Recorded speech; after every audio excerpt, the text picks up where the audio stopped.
Hello everyone. इस video में हम लोग बैटरीज़ के बारे में पढ़ेंगे। तो डिफरेंट टाइप्स की बैटरीज़ के बारे में और बेसिकली बैटरी का डेफिनेशन क्या होता है, बैटरीज़ कितने प्रकार की होती हैं और इनको कंबाइन कैसे करते हैं और अलग अलग तरह की बैटरीज़ के बारे में इस वीडियो में हम लोग पढ़ेंगे। तो हम लोग ये टर्म सुनते हैं सेल बैटरी। तो सेल, सबसे पहले सेल की बात करते हैं। सेल क्या होता है? तो सेल जो है ऐसी युक्ति है या ऐसा सोर्स है जो कि एक केमिकल सोर्स है, ऐसी रासायनिक युक्ति या ऐसा रासायनिक सोर्स जो कि केमिकल एनर्जी को इलेक्ट्रिकल एनर्जी में कन्वर्ट करता है, रासायनिक ऊर्जा को वैद्युत ऊर्जा में परिवर्तित करता है, उसे सेल कहते हैं। कोई भी ऐसी युक्ति जो रासायनिक ऊर्जा को वैद्युत ऊर्जा में परिवर्तित करता है उसे सेल कहते हैं।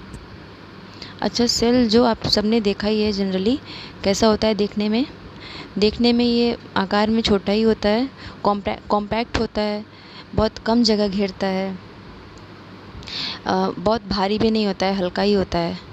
और ये तो हो गई इसकी मतलब इसकी जो फिजिकल प्रॉपर्टीज़ हैं देखने में।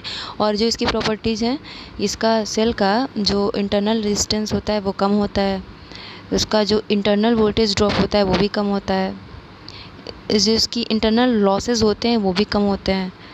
तो ये सारे गुण होने चाहिए ये जो कि एक सेल में होता है, एक अच्छे सेल में होता है। अब बैटरी क्या होता है? तो जब सेल्स को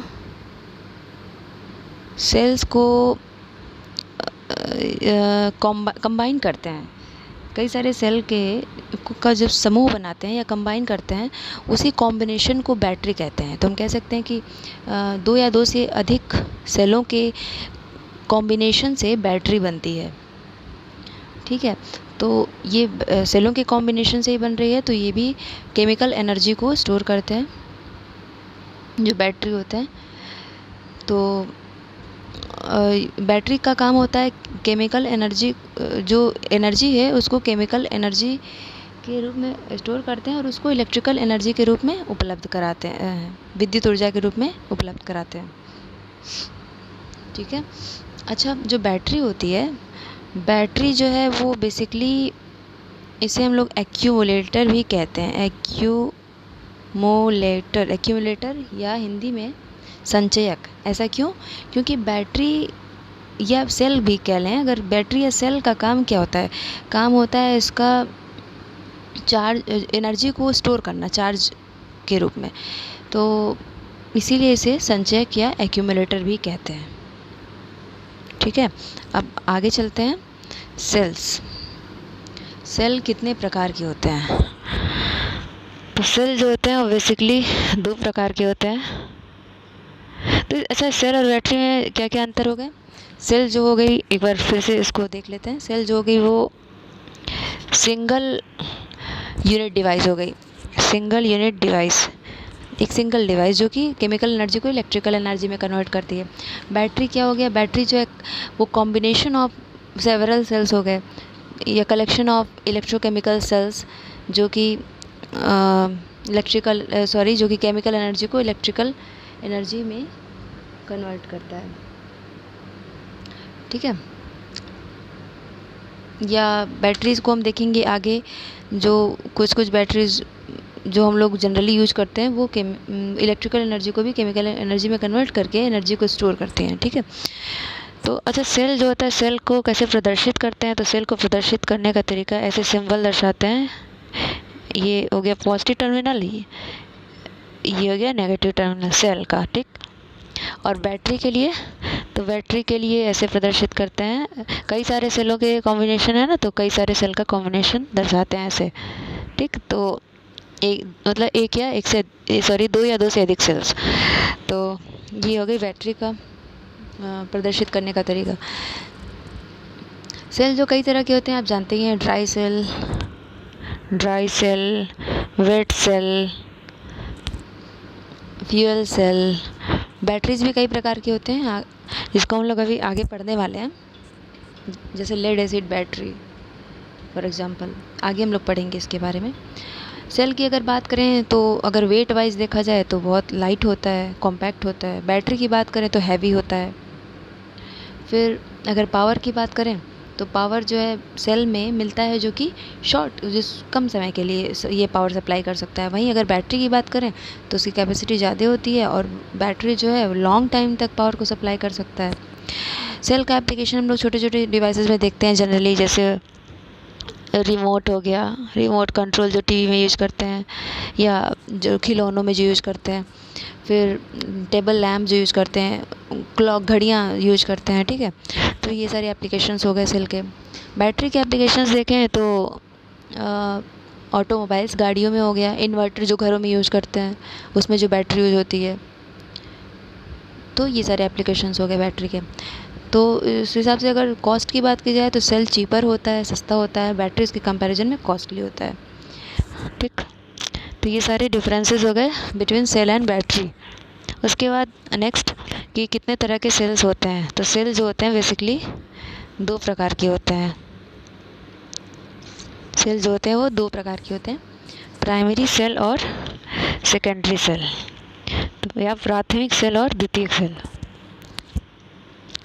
तो प्राइमरी सेल जो होते हैं ऐसे सेल होते हैं जिनको दोबारा से चार्ज नहीं किया जा सकता है। अगर दोबारा से चार्ज नहीं किया जा सकता है तो इसका क्या मतलब हुआ, उसे केवल एक ही बार यूज़ किया जा सकता है। तो ऐसे सेल जिन्हें दोबारा से चार्ज नहीं किया जा सकता है, जिसे सिर्फ एक बार यूज़ किया जा सकता है, उसे प्राइमरी सेल कहते हैं। अच्छा, प्राइमरी सेल में जो केमिकल रिएक्शन हो रहा है, केमिकल रिएक्शन, वो केमिकल रिएक्शन है वो उत्क्रमणीय नहीं है। उत्क्रमणीय मतलब रिवर्सिबल नहीं है। रिवर्सिबल का मतलब वो जो केमिकल रिएक्शन हो रहा है वो सिर्फ एक ही दिशा में हो रहा है, दोनों दिशाओं में नहीं हो रहा है, रिवर्सिबल नहीं है।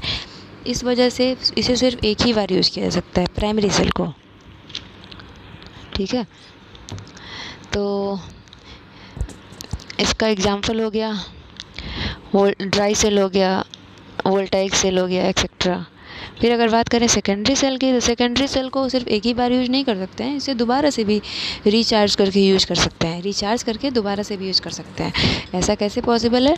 इसलिए क्योंकि सेकेंडरी सेल में जो केमिकल रिएक्शन हो रहा है वो रिवर्सिबल है, उत्क्रमणीय है, दोनों ही दिशाओं में केमिकल रिएक्शन हो रहा है, इसीलिए इसे दोबारा से भी यूज़ कर सकते हैं,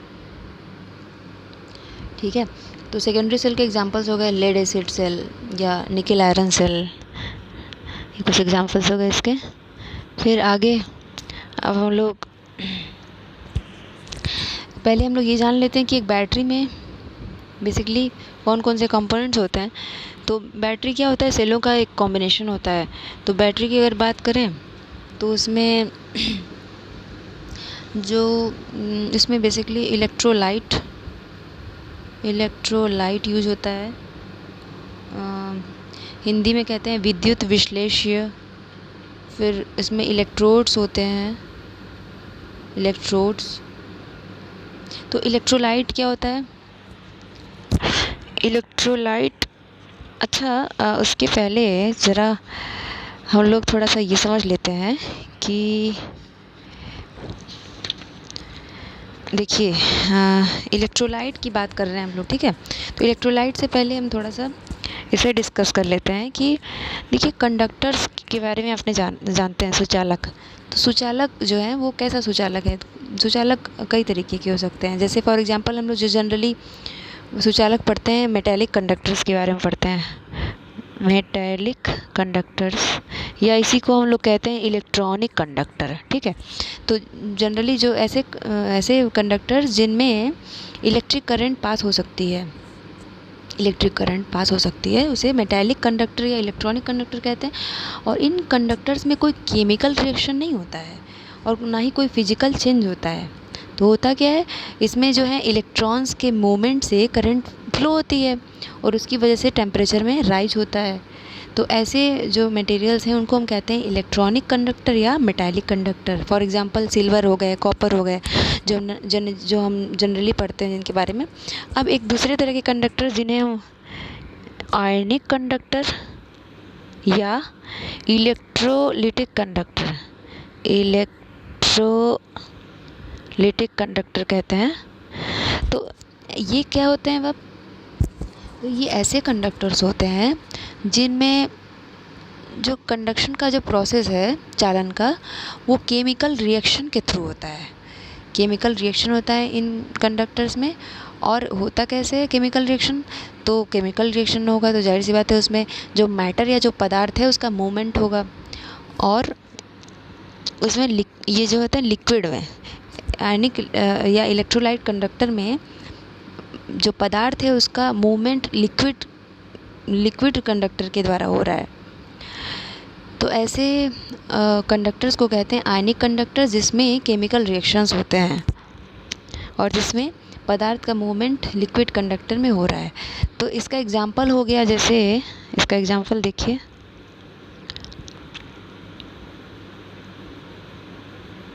इसका एग्जांपल जैसे मान लेते हैं H2SO4 आप जानते हैं, सल्फ्यूरिक एसिड। मान लेते हैं H2SO4 सल्फ्यूरिक एसिड का डाइल्यूट सॉल्यूशन है, तो या HCl है या KOH है, इसको कॉस्टिक पोटाश कहते हैं, या CuSO4 कॉपर सल्फेट। तो ये सारे इलेक्ट्रोलिटिक या आयनिक कंडक्टर्स के एग्जाम्पल हैं।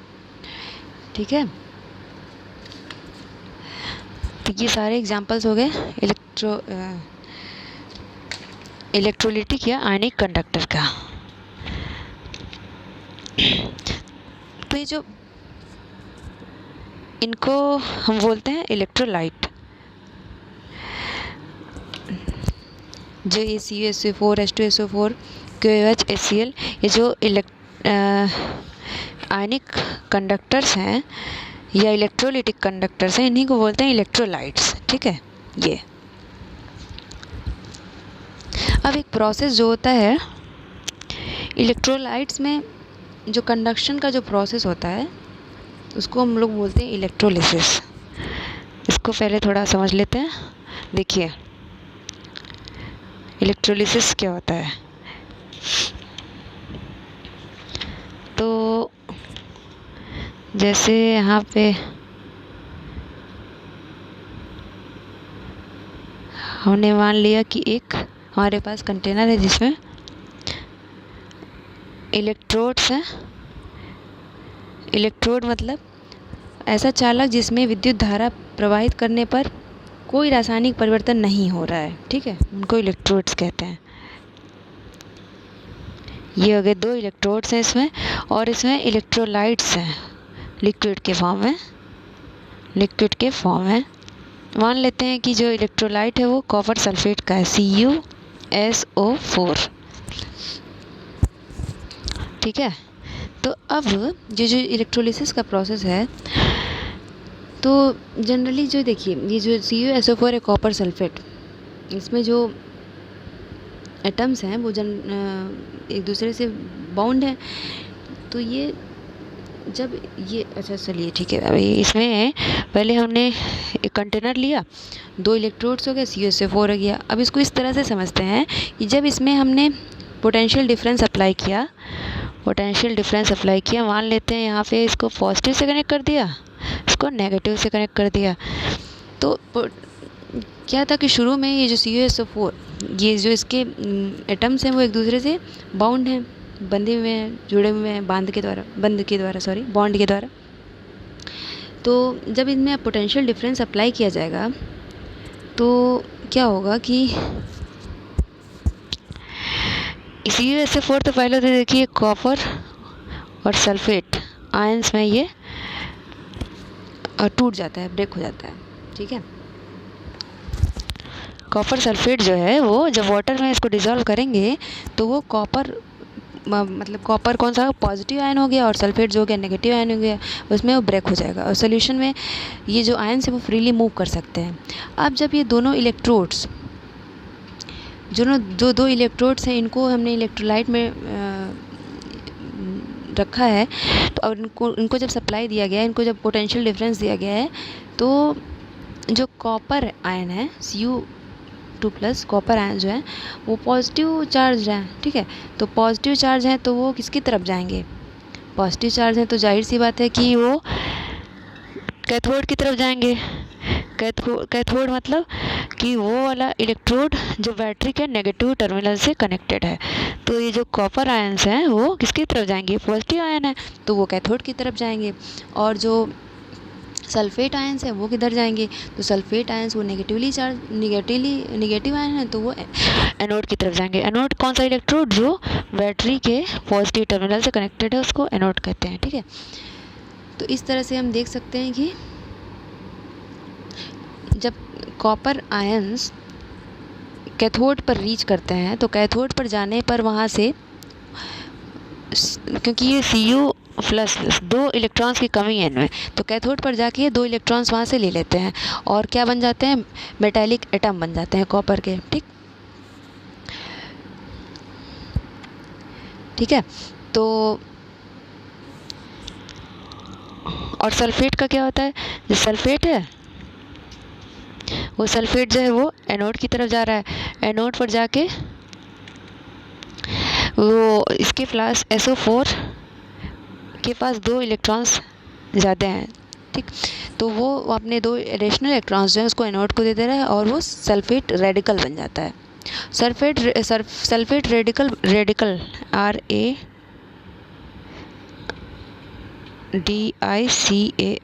सल्फेट रेडिकल बनने के बाद वो न्यूट्रल स्टेट में तो नहीं रह सकता। इसी वजह से वो अगर मान लीजिए एनोड जो है वो एनोड अगर किसी ऐसे मटेरियल का बना है जिस पर सल्फेट जिससे रिएक्ट कर सकता है तो उस मटेरियल के साथ वो रिएक्ट कर लेगा। नहीं तो ये जो अगर एनोड उस मटेरियल का नहीं बना है जिससे रिएक्ट कर सके तो ये वाटर के साथ रिएक्ट करके सल्फ्यूरिक एसिड बना लेगा। तो इस तरह से ये जनरल एक प्रोसेस है जिसको हम लोग बोलते हैं इलेक्ट्रोलिसिस का जो प्रोसेस है, ठीक है। अब देखिए, अब आगे एक नेक्स्ट बैटरी हम लोग पढ़ते हैं। पहली बैटरी लेड एसिड बैटरी।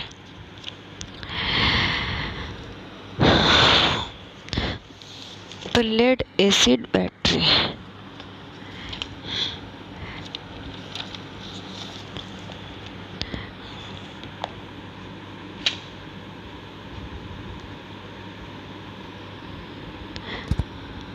तो बैटरी में बेसिकली हमने देखा इलेक्ट्रोलाइट होता है, कैथोड और एनोड।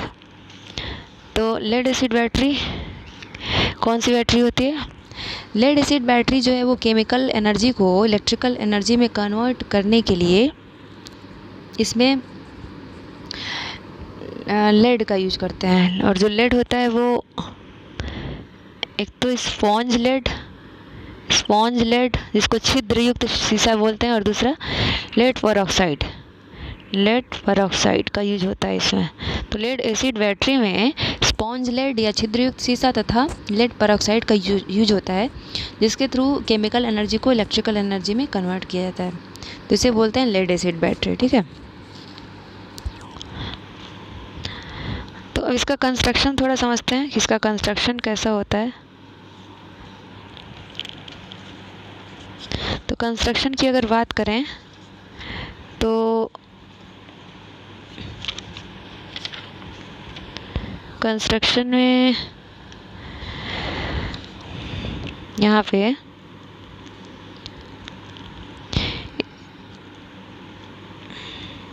एक मिनट,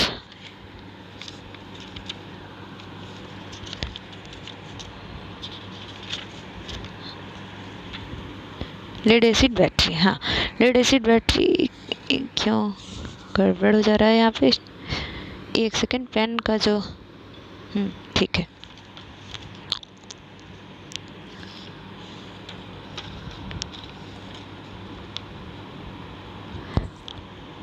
तो लेड एसिड बैटरी की हम लोग बात कर रहे हैं। इसमें देखिए, इसमें जो बेसिकली जो इलेक्ट्रोलाइट यूज करते हैं, इलेक्ट्रोलाइट इलेक्ट्रोलाइट के रूप में इसमें डाइल्यूट सल्फ्यूरिक एसिड का यूज़ करते हैं, डाइल्यूट सल्फ्यूरिक एसिड का यूज़ करते हैं। ठीक, फिर इसमें 2 इलेक्ट्रोड्स होते हैं तो इलेक्ट्रोड्स के रूप में एक तो एनोड हो गया और दूसरा कैथोड हो गया। तो एनोड के रूप में इसमें लेड पेरोक्साइड का यूज़ करते हैं, लेड पेरोक्साइड। और कैथोड के रूप में जो यूज़ करते हैं उसे बोलते हैं वो प्योर लेड होता है जो कि स्पॉन्ज के छिद्रयुक्त के रूप में होता है, छिद्रयुक्त होता है वो शीशा, तो इसको बोलते हैं स्पॉन्जी लेड, स्पॉन्जी लेड। तो 3 चीज़ें हो गई, एनोड हो गया हमारा लेड पेरोक्साइड, ठीक है। और ये जो लेड पेरोक्साइड ये काफ़ी हार्ड होता है लेकिन ब्रिटल या भंगुर भी होता है, और इसका जो कलर है वो डार्क चॉकलेट ब्राउन कलर का होता है। फिर जो कैथोड है वो किसका बना हुआ है, वो शुद्ध सीसा का बना हुआ है जो कि पोरस या छिद्रयुक्त होता है, जिसे बोलते हैं स्पॉन्जी लेड। और तो जो इलेक्ट्रोलाइट है वो हो गया डाइल्यूट H2SO4, ठीक है। तो अब इसमें आगे हम लोग बढ़ते हैं।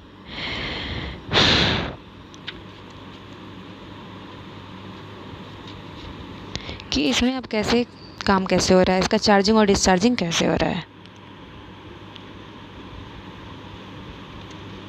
तो चार्जिंग की अगर हम पहले हम लोग मान लीजिए पहले ये मान रहे हैं कि जो बैटरी है वो कम्प्लीटली चार्ज है। अब जब इसको लोड से कनेक्ट करेंगे तो जब लोड से कनेक्ट करेंगे तो वो बैटरी क्या होगी, डिस्चार्ज होगी ना। तो पहले हमने मान लिया कि जो बैटरी वो कम्प्लीटली चार्ज है, अब वो डिस्चार्ज हो रही है। तो डिस्चार्जिंग के समय क्या क्या होगा, डिस्चार्जिंग के समय क्या होगा देखते हैं। तो डिस्चार्जिंग से पहले वो बैटरी चार्ज अवस्था में, चार्ज कंडीशन में रही होगी। तो जब चार्ज कंडीशन में जो एनोड होगा, मान लीजिए ये एनोड है, तो ये किसका है, वो लेड पेरोक्साइड का है, PbO2 का। और ये किसका है, ये स्पॉन्जी लेड का, ये चार्जिंग कंडीशन में, ठीक। अब जब बैटरी डिस्चार्ज हो रही है तब क्या होगा, जब बैटरी डिस्चार्ज हो रही है तो बेसिकली हम लोग फ़िलहाल तो एक सेल की बात कर रहे हैं। तो जब ये सेल डिस्चार्ज होगा तो इसमें जो H2SO4 है, जो डाइल्यूट सल्फ्यूरिक एसिड है, वो तो हाइड्रोजन आयन और सल्फेट आयन, इन दोनों में अलग अलग हो जाता है। H2SO4 हाइड्रोजन और सल्फेट आयन में अलग अलग हो गया, ठीक। अब जो हाइड्रोजन आयन है, वो हाइड्रोजन आयन जो है वो एनोड की तरफ मूव करते हैं। हाइड्रोजन आयन जब एनोड पे मूव करेंगे तो एनोड पर पहुंचकर वहाँ पे इलेक्ट्रॉन रिसीव करते हैं, ठीक है। और इलेक्ट्रॉन रिसीव करके हाइड्रोजन एटम बन जाते हैं, हाइड्रोजन एटम बन गए। अब एनोड पे था क्या, एनोड किस चीज़ का, एनोड PbO2 लेड पेरोक्साइड का। तो हाइड्रोजन एटम लेड पेरोक्साइड से जब संपर्क में आएंगे तो क्या बनेगा, हाइड्रोजन एटम जब लेड पेरोक्साइड से जब संपर्क में आएंगे, यहाँ पे देखिए, तो हाइड्रोजन एटम जो है लेड पेरोक्साइड से संपर्क में आकर यहाँ पे ये बेसिकली बनाएंगे लेड सल्फेट तथा वाटर, ठीक है। क्योंकि ये PbO2 प्लस 2 हाइड्रोजन एटम हो गए, ये बना PbO और वाटर। उसके बाद ये रिएक्ट किया H2SO4 से, तो जो फाइनली बना वो लेड सल्फेट और वाटर बना। ये कैसे बना, इसके लिए हम लोगों को दूसरा वाला जो सल्फेट आयन है उसको भी देखना पड़ेगा। कि सल्फेट आयन का अगर बात करें, तो हमने हाइड्रोजन आयन की बात करी कि हाइड्रोजन आयन जो है वो एनोड की तरफ मूव करते हैं। एनोड पर पहुंचकर वो इलेक्ट्रॉन रिसीव किए, इलेक्ट्रॉन रिसीव करने के बाद हाइड्रोजन एटम बन गए, उसके बाद वो PbO2 से रिएक्शन किए। ठीक, अब देखते हैं सल्फेट का क्या हो रहा है। तो सल्फेट आयन कैथोड की ओर मूव कर रहे हैं, कैथोड की ओर मूव कर रहे हैं, तो उनके पास 2 इलेक्ट्रॉन्स एक्स्ट्रा इलेक्ट्रॉन्स को उन्होंने दे दिया, जिससे वो क्या बन गया, जिससे वो बन गया सल्फेट का रेडिकल बन गया। अब जो सल्फेट का रेडिकल है, वो सल्फेट का रेडिकल जो है वो जो लेड का कैथोड है उस पर अटैक किया, उससे रिएक्ट किया। किससे? जो कैथोड किस चीज़ का है, लेड का। तो उससे रिएक्ट करने के बाद यहाँ पे देखिए,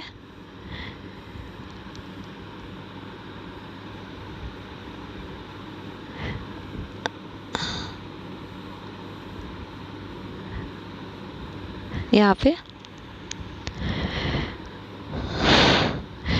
सल्फेट जो है वो कैथोड, पहले तो ये यहाँ पे कैथोड पे 2 इलेक्ट्रॉन्स को दे दिया, उसके बाद रेडिकल बन गया।